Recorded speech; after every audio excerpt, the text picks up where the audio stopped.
E para analisar a revista de imprensa de hoje é nosso convidado Luís Manuel de Araújo, egiptólogo. Luís, muito bom dia, muito obrigado por estar presente neste jornal.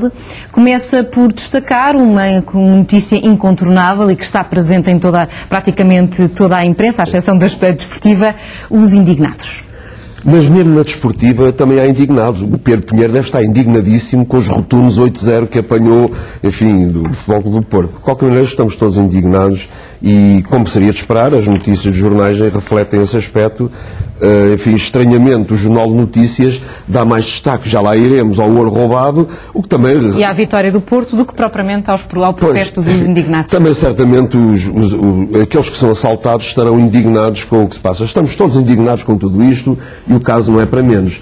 É verdade que, e verdade seja dita, que em Portugal parece que as manifestações não atingiram, digamos, a forma violenta que ocorreu, por exemplo, em Roma. Nem sequer há notícia de que manifestantes tenham despido, como aconteceu em Berlim. De qualquer maneira, a indignação, vestidos ou despidos, manter-se-á, porque aparentemente prevê-se aí tempos difíceis. Aliás, é até caso para perguntar se o nosso jovem e, enfim, dinâmico e simpático Primeiro-Ministro não estará também indignado com tudo isto.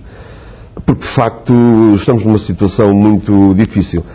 E, enfim, eu como funcionário público tenho sentido, como muita gente tem sentido, mas mais do que os funcionários públicos, há para aí já centenas de milhares de pessoas a viver quase que na miséria e alguns membros da nossa Igreja e outros têm feito sentir esse descalabro a que chegamos.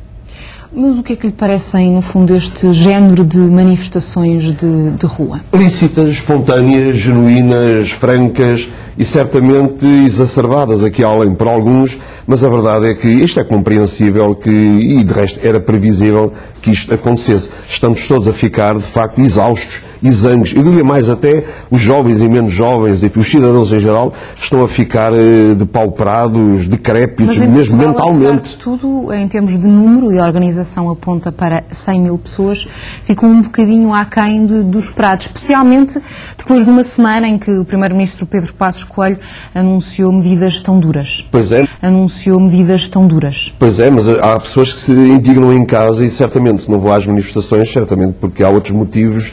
Uns dirão que terá sido a praia, em alguns casos, outros dirão, portanto, que, enfim, é preciso... Outros dirão que não vale a pena. Não vale a pena, certamente. Outros teriam que pagar deslocações para ir para os locais de concentração e, se calhar, nem para isso, enfim, têm disponibilidade. No Diário de Notícias destaca hoje aquilo que acaba por intitular de Os Culpados. Isto numa referência a uma notícia que diz que os ministros, aliás, apresentam os ministros e as empresas mais despesistas. Pois, é uma resposta que, de uma forma, enfim, lapidar, lacónica e, sobretudo, com uma clareza insuperável, penso eu, o Diário de Notícias veicula aqui. É que, evidentemente, a grande questão que se coloca é quem é o culpado? Quem é o culpado disto tudo? Dirão alguns que, bom, já se herdou esta situação do governo anterior. E o governo anterior dirá, enfim, despachará para os outros.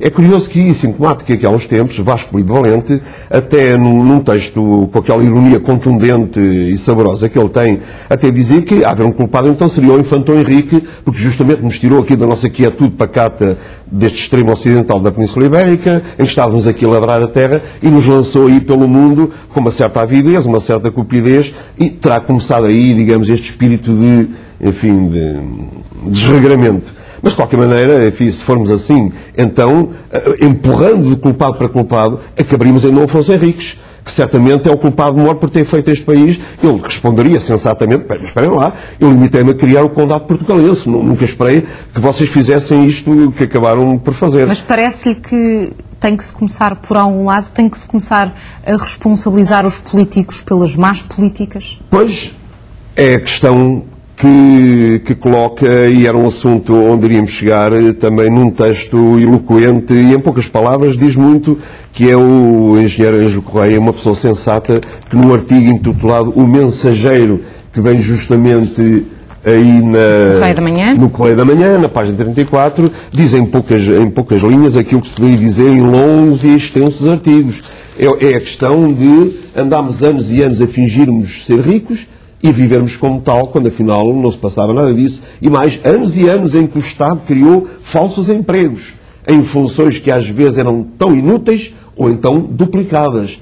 É a questão de saber que se há culpados ou não. Dirão alguns que não vale a pena perder tempo com isso, mais vale pensar no futuro, mais vale resolver de uma forma, enfim, ágil a situação que temos. Mas outros insistirão que não, que é preciso saber onde estão os culpados. Aqui, e certamente na Madeira, onde houve gastos, lá e cá, enfim, exagerados. Verdade se diga também que, aparentemente, alguns gastos foram feitos, nomeadamente na Madeira, a miséria foi erradicada em grande medida. Aqui, além, subsistirão algumas bolsas de miséria. E, certamente, teremos que elogiar, digamos, a feitura de muitas estradas, e túneis, e escolas, e centros de saúde, sobretudo. Mas a pessoa não pode deixar de pensar nos heliportos e nas marinas mais ou menos desocupadas. Outro exemplo gastador, Luís, no Correio da Manhã, e quer precisamente chamar a atenção disso, é a CP, que parece que encomendou 13 carros de luxo. Pois, isto é a questão também que vem de algum modo ainda indignar mais as pessoas. Enfim, eu não posso, num terreno que eventualmente tenha junto à minha casa, não posso mandar fazer uma piscina e depois a plantar umas buganvílias vistosas e encomendar um magnífico material de jardim e depois convidar os meus amigos para, mascarados ou não, irem lá celebrar e depois no dia seguinte, calmamente, atravessar a rua e ir apresentar ao vizinho da frente. Olha, bom dia, há aqui uma faturazinha, não se importa, enfim, de cobrir esta despesa. Parece que houve gastos exagerados, eu diria mesmo, em certos casos, buçais, alarves e alvares e, sobretudo, desrespeitosos das pessoas. Alguém andou a gastar dinheiro mal? E alguém parece que continua a gastar, a confirmar-se esta manchete do Correio da Manhã. Aparentemente não deixa de ser chocante esta história dos carros de luxo, enfim, que as pessoas não deviam ganhar mais do que o nosso Presidente da República. As pessoas não deviam ganhar mais de certo patamar. Não deviam ganhar mais que o Primeiro-Ministro. Não deviam ganhar mais agora que um professor universitário e todas as situações que mais ou menos agora eu poderia dizer a traços largos. Mas, enfim, isto é, um indignado que não é economista a falar, enfim, destas ainda coisas. Temos que falar do seu último livro. Também quero destacar hoje uma notícia mais de internacional, a repressão no Iémen. É que, justamente, estas questões todas dramáticas e que motivam a nossa indignação fazem esquecer algo que, enfim, que ainda subsiste por aí, que é o caso dos países árabes e da violenta repressão que se passa. O Iémen é uma notícia que vem agora justamente no público, mas também podemos falar da Líbia, onde parece que a coisa não acabou. E, sobretudo, falaríamos da Tunísia, onde aqui há uns tempos um jovem vendedor de fruta simulou pelo fogo e depois, enfim, a coisa foi ter ao Egito e, aparentemente, no Egito a situação não está de todo clara. Esperemos é que as eleições que vêm em novembro, de algum modo, esclareçam a situação e que os egípcios consigam encontrar, enfim, o seu rumo pelo qual tanto anseiam. E sobre o seu último livro, Os Grandes Faraós do Antigo Egito. É verdade. São os antigos, não os de hoje, não é? Que desejamos sinceramente que resolvam-se a situação.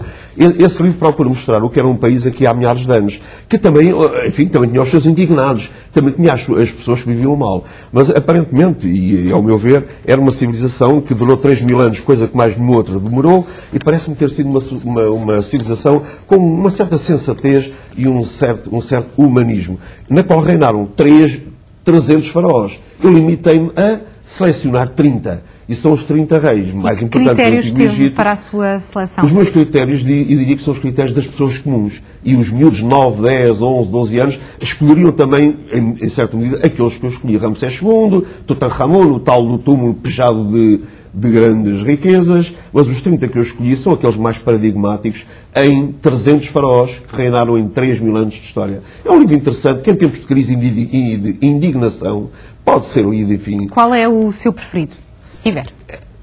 Gostaria de estar frente a frente com o Ramsés II, porque foi um homem que reinou durante 67 anos, terá vivido até aos 90 anos, enfim, uma idade invejável, e ele explicar-me-ia como é que, naquele tempo, o Rio Nilo conseguia dar alimentação e de beber a cerca de 4 milhões de pessoas. Eu não posso deixar de falar do Antigo Egito sem falar do de hoje. O drama é que são 80 milhões de pessoas hoje. E o Rio Nilo continua a ser o mesmo. Não há faraós, é verdade, mas houve um senhor que esteve lá durante muito tempo, Hosni Mubarak, que agora está a ser julgado e vai de maca, coitado, para o tribunal, que vai ter que responder como é que ele amealhou milhões e milhões e milhões e milhões de euros com o seu ordenado de Presidente da República. E são estes ditadores que estão a cair um pouco por todo o mundo árabe, enfim, e não só. Muito obrigada, Luís Manuel de Araújo, por ter estado presente neste jornal. Eu é que agradeço.